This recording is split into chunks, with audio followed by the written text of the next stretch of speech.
Hi guys, nandito kami sa Argyle sa May Edmonton.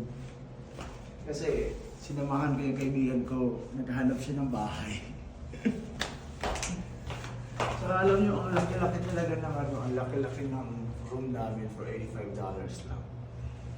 Yun, pakita ko sa inyo guys. So, nagpakita ko rin sa inyo yung complimentary nila na pagkain kasama sa $85 na binayaran namin.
So di ba ayos, at least busog ka.